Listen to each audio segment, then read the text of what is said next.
తెలంగాణ రాష్ట్రంలో కాంగ్రెస్ ప్రభుత్వం అధికారంలోకి వచ్చిన తర్వాత ఇందిరమ్మ ఇళ్ల పథకాన్ని అందుబాటులోకి తీసుకొచ్చి ప్రజలు ఇల్లు కట్టుకోవడానికి ఆర్థిక సహాయాన్ని అందిస్తూ వారి సొంతింటి కోరిక నెరవేరుస్తుంది.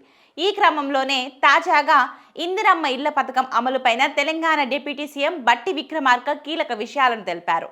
రామగుండం పర్యటనలో భాగంగా మంత్రులు శ్రీధర్ బాబు, పొంగులేటి శ్రీనివాస్ రెడ్డి, కొండ సురేఖలతో కలిసి పలు అభివృద్ధి పనులకు శంకుస్థాపన చేశారు. ఈ సమయంలో ఇందిరమ్మ ఇళ్ల లబ్ధిదారులకు శుభవార్త చెప్పారు బట్టి విక్రమార్క.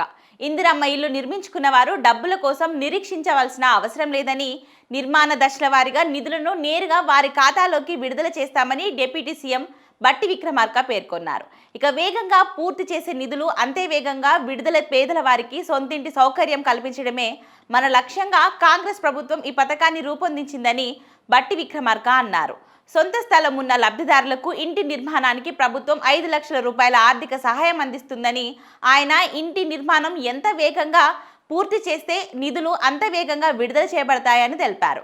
ఇందిరమ్మ ఇళ్ల కోసం ప్రభుత్వం 22,500 కోట్ల రూపాయలు లబ్ధిదారులకు బిల్లుల చెల్లింపులు ఎటువంటి జాప్యం జరగలేదని, ప్రతి వారం నిధులు విడుదల చేయాలని అధికారులను ఆదేశించినట్లు తెలిపారు.